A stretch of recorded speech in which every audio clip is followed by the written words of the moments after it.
నాగర్ కర్నూలు జిల్లా అచ్చంపేట మాజీ MLA Guvvala Balaraju BRS పార్టీకి గుడ్ బై చెప్పడంతో బీఆర్ఎస్ పార్టీ అధినాయకత్వం అచ్చంపేటపై ప్రత్యేక దృష్టి కేంద్రీకరించాలని సూచించడంతో అచ్చంపేట తాత్కాలిక ఇన్ఛార్జిగా ఒకరు ఉంటూ పార్టీ పటిష్టత కోసం అందరం కలిసికట్టుగా సమన్వయంతో ముందుకు వెళ్దామని నాగర్ కర్నూలు మాజీ ఎమ్మెల్యే మర్రి జనార్దన్ రెడ్డి అన్నారు. అచ్చంపేటపై అధినాయకత్వం ప్రత్యేక ఫోకస్ పెట్టడంతో పట్టణంలో బీకే ఫంక్షన్ ప్రైవేట్ హాల్లో ముఖ్య కార్యకర్తల సమావేశం నిర్వహించారు. ఈ సమావేశానికి మర్రి జనార్దన్ రెడ్డి ముఖ్య అతిథిగా హాజరై ఆయన మాట్లాడుతూ అనుకోని పరిణామం వల్ల మీ దగ్గరికి రావాల్సి వచ్చిందని, జరిగిన ఎపిసోడ్పై స్వయంగా బాలరాజుతో దాదాపు 2 గంటల పాటు చర్చించారని, ఆయన నా సోదరుడిగా భావించేవాడినని, తప్పు నిర్ణయం తీసుకుంటున్నావు, ఇక పునరాలోచన చేయాలని సూచించినట్లు ఆయన తెలిపారు.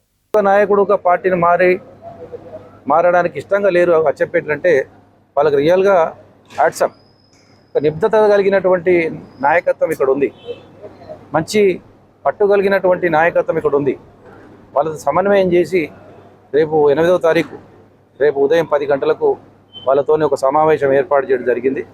అందుకు కార్యకర్తలందరూ అచ్చంపేటలో ఉన్నటువంటి బీఆర్ఎస్ సైనికులందరూ ఇదే ఆహ్వానంగా, ఎందుకంటే టైం లేదు, అందరికీ సమాచారం ఇచ్చేంత టైం లేదు కాబట్టి ఇదే సమాచారం వాట్సాప్లో కానీ ఫేస్బుక్లో కానీ టీవీ ప్రసార మాధ్యమాల్లో కానీ తెలుసుకొని అధిక సంఖ్య